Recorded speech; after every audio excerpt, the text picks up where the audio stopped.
अस्सलामुअलैकुम नाज़रीन, आप देख रहे हैं खबरें डिजिटल रिपोर्टर कॉर्नर। मैं हूं तलाल इश्तियाक। पाक अफगान जंग बंदी के बाद अब सरहदें भी खोलने की बात बाज़गश जारी है या खुल जाएंगी कुछ अर्सा में। दूसरी जानेब 26वीं आईनी तरमीम का जो केस है वो रोज़ाना की बुनियाद पे उसकी वो हेयरिंग हो रही है, समाअत हो रही है।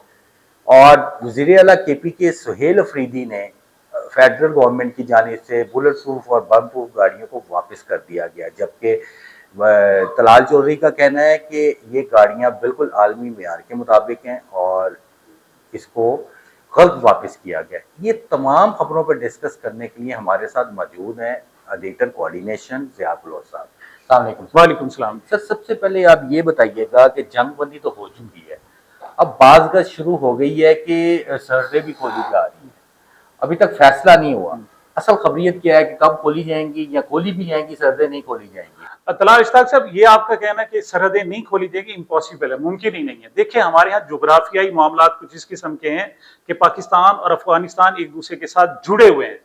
आपको याद होगा पिछले दिनों वहां खैबर पख्तूनख्वा असेंबली में जो बात की गई, उन्होंने कहा थी हम जो तिजारत कर सकते हैं, हम लाहौर की मार्केट का मुकाबला नहीं कर सकते, हमने अपनी चीजें काबुल को बेचनी है, काबुल से हमने अपनी सब्जियां इधर ले आनी है, यहाँ से चीजें उधर भेजनी है। हमारे ट्रक रुके हुए उधर, जी, हजारों ट्रक रुके हुए हैं, सब्जियां फल भी खराब होने का खदशा है। ना सिर्फ उधर बल्कि पाकिस्तान से जो चीजें उधर जाती हैं वो भी खराब हो रही हैं, दोनों तरफ से नुकसान हो रहा है। ये मुमकिन नहीं है। अगर ये कुछ अर्सा मजीद जो है ये सरहद बंद रहती है तो अफगानिस्तान का भी बुरा हाल हो जाएगा और खैबर पख्तूनख्वा का भी बुरा हाल होगा। लिहाजा ये जंग खुलनी है, खत्म होनी है और सरहदें खुलनी है। और अच्छी बात है कि इस पर जनाब उसको मजीद मैयत किए जा रहे हैं कि वहां जो दरअंदाजी होती है, लोग बगैर वीजे के आते हैं, वो कम से कम हो। वहां परमिट का एक सिलसिला है कि परमिट लेके आप आ जा सकते हैं, तो उसको रेगुलराइज किया जा रहा है। पाकिस्तान की ख्वाहिश ये है कि वहां जो जत्थे के जत्थे आते थे उनको रोका जाए। पाकिस्तान की सिक्योरिटी की सूरत हाल चूंकि बहुत ज्यादा खराब है, वो ठीक करने की कोशिश की जा रही है, लेकिन ये सरहदें बंद नहीं हो सकती।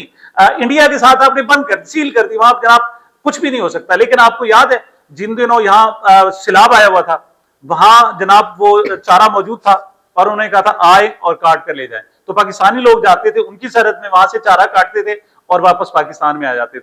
बात यह कि ये तो इंडिया के सूरत हाल है, जो हमारा दुश्मन है, जिसके साथ आना जाना नहीं है, जिसमें अगर खुदा न खास्ता गलती से भी चला जाए तो हम उसको कैद कर लेते हैं और फिर सालों जो जेलों में सड़ता रहता है। लेकिन अफगानिस्तान के साथ मामला हमारे मुख्तलिफ है।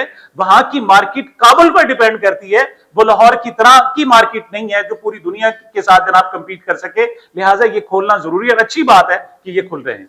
अच्छा ज़िया साहब, ये बताइएगा 26वीं आईनी तरमीम का जो केस है वो रोजाना की बुनियाद पे हो रहा है, आप क्या समझते हैं इस हवाले में? आपकी क्या राय है और आपका तजिया क्या है कि क्या हो रहा है सुप्रीम कोर्ट? देखिए जी, 26वीं आईनी तरमीम के हवाले से कल अकरम शेख साहब ने दलाइल दिए और उनका एक जुमला था, उनका कहना था ये था कि इतना जो जितने मर्जी डिक्टेटर आए उन्होंने इतना आइन को नुकसान नहीं पहुंचाया जितना बिलावल भुट्टो की इस 26वीं आईनी तरमीम ने आइन को नुकसान पहुंचाया। भुट्टो की वो साहब ज़ाहिर है, आपको याद होगा वो तो एक रात में चार मरतबा तशरीफ लाते थे मौलाना फजल रहमान के घर में, हर घंटे बाद उनका चक्कर होता था। इस्तेमाल हो गया, अब नाम भी नहीं लेते 26वीं आईनी तरमीम का पीपल्स पार्टी। वजह यह है कि वो तारीख में गलत काम कर चुके हैं, अब ना उसको डिफेंड कर सकते हैं ना उसको उस पर माजरत कर सकते हैं। वो वक्त आने का इंतजार कर सकते हैं और शायद मेरी एक प्रेडिक्शन सुन लें, एक वक्त आएगा कि पीपल्स पार्टी इस 26वीं आईनी तरमीम पर बाकायदा माफी मांगेगी। तो 27वीं आने की तरमीम, हाँ, 27वें के चक्कर में वो ये है कि इसको जनाब थोड़ा सा अंडू किया जाए।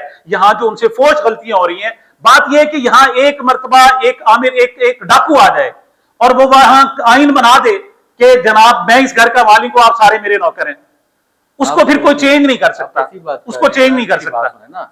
26वीं आईनी तरमीम मंजूर हुई है पार्लियामेंट से, उसको सेनेट ने किया, फिर सदर पाकिस्तान ने उस पर साइन किए।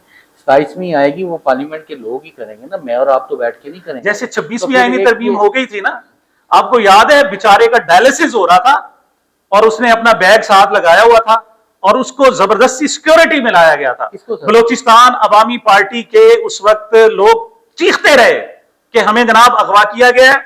4 बंदे तो जो पार्लियामेंट में आकर उन्होंने कहा था कि हमें जबरदस्ती लाया गया है। तो बात यह है कि आप इन चीजों को भूल ना जाए, वो किस तरीके से वो आईनी तरमीम हुई। अच्छा, आपको याद है बिलावल भुट्टो ने तंग आकर कहा था कि इस तरह नहीं तो फिर हम डंडे से ठोक के जोर से करवाएंगे, उनके बयान थे। इस किस्म की तो तरामीम होती है। अच्छा, लेकिन उससे आगे क्वेश्चन लेने आप कह रहे हैं बैग लगाया, लाखों रुपए की तनख्वाहें एमएनएस लेते हैं, एमपीएस लेते हैं और स्टे करते हैं, टीएडीए लेते हैं, जहाज की टिकटें लेते हैं, क्या उनका किसी अगर कोई कानून गवर्नमेंट लेके आ रही है उनका आना फर्ज नहीं है? मतलब वो आपके जाती नौकर लगे हुए हैं, आप उनसे गलत चीजें मनवाएं? नहीं, आप तो आप ऐसे कह रहे हैं चूंकि लाखों रुपए तनख्वाह लेते हैं लिहाजा वो पाबंद है आपके हर गलत काम पर स्टैंप लगाएं। आप गलत काम करते रहे, बात तो ये है ना। नहीं तो उनको अपोज करने की तो आपने इजाजत ही नहीं दी। आपने तो उनको कहा कि आपने हर सूरत नहीं, मैं नहीं कह रहा, ये बलोचिस्तान अवामी नेशनल पार्टी कह रही है। मेरी बात तो सर कहती रहना नहीं, कैसे उनकी बात आप यही कहते हैं ना, बलोचिस्तान के लोग कहते रहे, क्या फर्क पड़ता है? पीटीआई कहती है, कहती रहे, कोई बात नहीं है। अच्छा, दूसरी पार्टी, दूसरी एएनपी कहती है, एएनपी सर देखें दूसरी पार्टियों की क्या बात करते हैं। एएनपी खैबर पख्तूनख्वा की सबसे बड़ी पार्टी थी, आपको पता है। बुनियादी तौर पर अवामी नेशनल पार्टी है, वली खान का खानदान है, अहमद वली जनाब। उसने एक सेनेट में आकर एक जुमला कहा, अगले दिन वो गायब कर दिया गया और 48 घंटे बाद उसने माफी मांगी, फिर वो बाहर आया, उसने कहा जी ये मफरूजे की बातें आगे चलते हैं। आप कह रहे हो ये रिकॉर्ड की बातें, एक बात याद रखें, ये रिकॉर्ड की बातें हैं। ये माफी मैंने नहीं मांगी, तलाल इख्तियार साहब आपने भी नहीं मांगी, ये अहमद वली ने माफी मांगी है। आप जाकर उससे पूछ लें कि उसने माफी मांगी है या नहीं मांगी। उसने सेनेट में गुफ्तगू की है या नहीं की, या तो कैमरे झूठ बोलते हैं, असेंबली का रिकॉर्ड, सेनेट का रिकॉर्ड झूठ बोलता है। ये मफरूजे नहीं है, ये मफरूजे तब होते हैं जब डिक्टेटरशिप होती है कि आप दूसरों को बिल्कुल नेग्लेक्ट कर देते हैं, नजरअंदाज कर देते हैं। कोई कुछ कहता रहे वही होगा जो मेरा डंडा कहेगा। सर बात आगे थोड़ा सा आगे चलते हैं। ये तो फिर मेरा तो सवाल वही है कि जो मफरूजे की बातें जो हो रही हैं, जिसको आप कह रहे हैं, दूसरी बात आपकी पार्टी का जो वजीर आला, आपके सूबे का जो वजीर आला है सुहेल अफरीदी, उसने गाड़ियां जो बुलेट प्रूफ दी गई थी वजारत दाखिला की तरफ से वो वापस कर दी है। और दूसरी पूरा क्वेश्चन ले लीजिएगा। और जबकि तलाल चोरी को उन्होंने ये इल्ज़ाम लगाया था, आयद किया था कि मेयारी गाड़ियाँ नहीं हैं, मतलब एक्सपायर गाड़ियाँ हमें दे दी हैं। जबकि दूसरी जानिब जो तलाल चौधरी हैं, वज़ीर मुमलकत भी हैं वजारत दाखिला के, उनका कहना है उन्होंने गाड़ी खड़ी करके प्रेस कॉन्फ्रेंस की है कि गाड़ियाँ आलमी मेयार के मुताबिक हैं, बुलेट प्रूफ और जो उसमें क्या नाम है बम प्रूफ के जो लवाजमात होते हैं वो पूरे हैं। ये लड़ाई कोई किस तरफ चल पड़ी है? मेरी बात सुने कि सूबा चलाना है या जंग लड़नी है आपस में? अच्छा, एक बात याद रखिए, मुझे एक सिंपल सा सवाल का जवाब दें। आपने एक सिक्योरिटी कहीं लगानी होती है, उसके लिए क्या खरीदते हैं आप? असला खरीदते हैं, ऐसे ही है ना। अच्छा, असला खरीद के आप उनको सिक्योरिटी गार्ड्स को देते हैं या कहते हैं नहीं जाके मेरे घर रख के आओ? क्या कहते हैं आप? इस चीज क्या नाम है जो असला खरीदेगा सिक्योरिटी गार्ड के लिए उसी को देना पड़ेगा। लड़ना उसने है ना, सीधी सी बात है। या आप उसे घर रखेंगे? इस वक्त ये बताएं कि दहशतगर्दी के खिलाफ जंग कहां हो रही है? लाहौर में हो रही है, जहां भी हो रही है भाई, खैबर पख्तूनख्वा में हो रही है, क्योंकि हमारी सर खैबर पख्तूनख्वा में हो रही है, वहां पर ऑपरेशन हो रहे हैं ना। आप क्या मुरीद के में तो नहीं हो रहे? मुरीद के में जो होना था हो गया, शादरा में भी नहीं हो रहा सर जी, मुल्तान में भी नहीं हो रहा। इस वक्त ऑपरेशन कहां हो रहे हैं? खैबर पख्तूनख्वा में हो रहे हैं। तो जो बम प्रूफ गाड़ी है वहां कहां की जरूरत है भाई? उनकी जरूरत है ना। आपने उठाकर जो सारी कंडम गाड़ियां खड़ी थी वहां भिजवा दी, नहीं अपने पास इस्तेमाल में ला रहे। क्यों कह रहा है ये नहीं, क्यों वजह? भाई गाड़ियां उनके लिए ना, जंग वहां हो रही है, गाड़ियां उनको देना। आपने जो कंडम गाड़ियां थी जो मतलब आलमी मेयार की है, लेकिन 10 करोड़ की एक गाड़ी है सर, 50 करोड़ की है। नई गाड़ियां आपने रख ली, पुरानी इनको दे दी। भाई जंग हो रही है वहां पर, गाड़ियां उनको देना। बात सवाल सीधा सा सवाल है मेरा, इसमें कोई हेर फेर तो नहीं है ना। भाई जंग वहां हो रही है, नई गाड़ियां आप उनको दें, आप पुरानी इस्तेमाल करें। आप उलट कर रहे हैं तो मेरे ख्याल में दुरुस्त कर दिया। दूसरी बात आप याद रखें, देखें हारने के लिए कोई चीज होती है। एक जवारी ऐसा होता है जिसके पास हारने के लिए कुछ नहीं रह जाता, तो फिर वो कंप्रोमाइज नहीं करता, वो फिर खुलकर खेलता है। वो कहते हैं चलो। बात यह है कि पीटीआई के पास आपने कुछ छोड़ा ही नहीं है, ना उनकी जमात को छोड़ा। डर होता है 1 मुकदमा 2 मुकदमा 300 मुकदमे आपने कर दी, उसके बाद 3000 भी कर ले, कोई फर्क नहीं पड़ता। आपने उस पर अमरियत की इंतहा कर दी है। अब आपके पास कख नहीं है कि आप इमरान खान से मनवा सके। कुछ मनवाने के लिए है, या तो उसके पास लंदन में महल होते, आप कहते खबरदार ये हमारी बात मानो वरना हम महल खींच लेते हैं, आपसे छीन लेते हैं। या तो उसके पास कोई फैक्ट्रियां होती, जनाब को अल अजीजिया होती, अल हुदैबिया होती, उसके पास इत्तेफाक फाउंड्री होती, कुछ और होता। आप कहते ये दो वरना हम आपसे छीन लेते हैं। बात यह है कि वो 3 साल से जेल में बैठा हुआ है, उसके पास कख नहीं हारने को। सबसे बड़ी बात यह है कि इस वक्त भी चाहे जनाब पीपल्स पार्टी हो चाहे नून लीग हो, उनके पास जनाब गैर कानूनी एसेट्स की भरमार है, मतलब उन्होंने इतना कमाया हुआ है, उनके पास इतना पैसा है कि हद से ज्यादा। पीटीआई के पास कख नहीं है, वो बैठा हुआ है और 3 साल आपने लगा दिए। कोई एक फैक्ट्री तो लाते ना, कि उसमें इमरान खान ने वजीर आजम 3.5 साल रहा है, कोई एक फैक्ट्री बना ली, एक घर बना लिया, एक दुकान बना ली, एक गाड़ी खरीद ली, आपको कख नहीं मिला। सुन मेरी बात, मेरा जवाब नहीं, मेरा जवाब सुने। देखिए आप सवाल करते हैं ना, आप फिर जवाब भी सुने। देखिए देखिए मैं सवाल का जवाब ही दे रहा हूं। आपको फिर इद्दत केस बनाना पड़ता है, कोई फैक्ट्री का केस नहीं बनाना पड़ता, ठीक है, फाउंड्री केस का केस नहीं बनाना पड़ता। खैबर पख्तूनख्वा वालों पर आपने जो कुछ करना था कर दिया। इस वक्त वो आपके साथ कन्फ्रंट फूड में है, वो चाहते हैं कि आप उनकी हुकूमत गिराएं, वो चाहते हैं वहां पर आप गवर्नर राज लगाएं, अब वो चाहते हैं आप उनके साथ ज्यादती करें।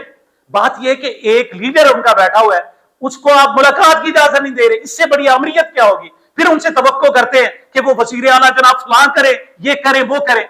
आप ज्यादती करें जब तक चीजों को नॉर्मलाइज नहीं करें। अब भी वक्त नहीं गया, याद रखिएगा, पाकिस्तान बड़ा अल्लाह ताला की तरफ से तोहफा है हमारे लिए।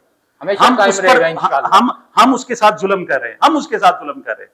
ये पाकिस्तान को डेमोक्रेटिक बनाए, नॉर्म्स थोड़े से ठीक करे, या इंसानी हकूक को ठीक करे, फिर सारी चीजें होंगी। टाइम मेरा पास थोड़ा है, थोड़ा सा एक सवाल ले लीजिएगा, उसका मुख्तसर जवाब दीजिएगा। एक बात आपने की कि वजीर आला है वो उसको चलने नहीं दिया जा रहा, मुलाकात नहीं कराई जा रही। मुझे ये बात बताएं, वो वजीर आला अवामी वजीर आला ISF के ताल्लुक रखते थे, अवामी वजीर आला है, फुल प्रोटोकॉल के साथ, जैमर्स के साथ, मर्सिडीज में, क्या वो वजीर आला का नहीं था? फिर आम गाड़ी में घूमते। मेरी बात पूरा क्वेश्चन ले लीजिएगा। दूसरी बात आपने कही है, आपने बात की कोठियां फलानी ये वो, पंजाब से रिजाइन दिया, कमेटियों से गाड़ियां, अभी भी आपकी कमेटियों के मेंबरान और चेयरमैन झूल रहे हैं, पेट्रोल झूल रहे हैं। वापस करें, साइकिलों पे आए, अपनी प्राइवेट गाड़ियों पे आए। एक तरफ प्रोटोकॉल एंजॉय करते हैं, दूसरी तरफ हुकूमत पे उंगली। सर एक बात, पाक फौज जो ऑपरेशन कर रही है KPK में 1001% ठीक कर रही है। पाकिस्तान समेत कहीं भी पाकिस्तान की सराउंडिंग में कोई भी दहशतगर्द हो, उसको चुन चुन के मारना चाहिए। मैं मेरे समेत हर पाकिस्तानी पाक फौज के साथ खड़ा है। मुझे ये जो PTI के जो वजीर आला और ये कमेटियों में गाड़ी है, इसका जवाब आप देना। अच्छा, आर्मी जनाब ऑपरेशंस कर रही है, उसका PTI से क्या ताल्लुक, उसकी गाड़ियों से क्या ताल्लुक, और नया वजीर आला बना है उसके प्रोटोकॉल से क्या ताल्लुक? मुझे तो समझ नहीं आ रही, आप क्या सवाल क्या करना चाह रहे हैं? आप खुद कंफ्यूज क्यों है? देखिए मेरी बात मैं आपको क्लियर कर लेता हूँ। आपको ISF के वजीर आला पर एतराज है कि वहां सिक्योरिटी क्यों ले रहा है, और आपको पता नहीं है कि जाती उम्रा में एक वजीर आला बैठी हुई है जो 4 दिन से घर से बाहर नहीं आ रही। वो जमीन पे बैठा, तो अवामी बंदा हमेशा जमीन पे बैठता है। मैं कंफ्यूज नहीं, मैं बड़ा क्लियर हूँ। मैं आपसे सवाल किया, मैं उन सारे सवालात पे बिल्कुल क्लियर हूं। जाती उम्रा वाले जो वजीर आला है वो बाकी हकीकी वजीर आला है, जो पिशावर का वजीर आला है या बलूचिस्तान का वजीर आला है वो डमी वजीर आला है। मैं तो नहीं, बात तो ये है ना, तो यहाँ आपकी सिक्योरिटी के आप तो बाहर ही निकल रहे, आपने बरतानिया से पर्सनल सिक्योरिटी मंगवा ली, आपको पाकिस्तान के इदारों पर भी यकीन नहीं रहा। और वो बेचारा जो इस वक्त भी रोजाना जेल के सामने आता है, आप उसे मुलाकात नहीं कराते हैं, क्यों? आप बादशाह हैं, वो वजीर आला नहीं है, वो चपड़ासी है। जब आप मुंतखब लोगों के साथ चपड़ासी जैसा सलूक करेंगे तो आपके लिए भी फूल नहीं बरसेंगे। मैं आप फिर एक देखें, चीजों को नॉर्मलाइज करें। फिर कहना चाहता हूं, पाकिस्तान अल्लाह ताला की नेमत है, इसकी कदर करें। पाकिस्तान का जो भी, देखे वजीर आला ने कहा है ना, उसने कहा पाकिस्तान के वो सुहेल अफरीदी ने, कि पाकिस्तान की तरफ किसी ने मैली आंख निकाली उठाई, सबसे पहले उसके आगे लड़ने वालों में खैबर पख्तूनख्वा के लोग होंगे। और अब तक हिस्ट्री यही रही है कि खैबर पख्तूनख्वा वाले लोग आगे आकर लड़ते हैं। आप अपनी फौज को देख लें, सबसे ज्यादा लड़ने वाले खैबर पख्तूनख्वा के लोग हैं, पंजाब के लोग बहुत कम लड़ते हैं, ये भी याद रखिएगा। ये हिस्ट्री उठाकर देख लें। ये कारोबारी लोग हैं, पंजाब के ताजिर लोग हैं। पाकिस्तान की हिफाजत करने वाले अगर कोई है तो खैबर पख्तूनख्वा, बलोच, सिंध और पंजाब के अवाम है। जैसा कि आपने सुना, जिया साहब का कहना था पाकिस्तान एक नेमत है, इसको हमें बड़े प्यार से, बड़े फूलों की तरह पाकिस्तान हमेशा कायम रहेगा इंशाल्लाह। ऐसी मजीद इंफॉर्मेशन और खबरों के लिए देखते रहिए खबरें डिजिटल रिपोर्टर।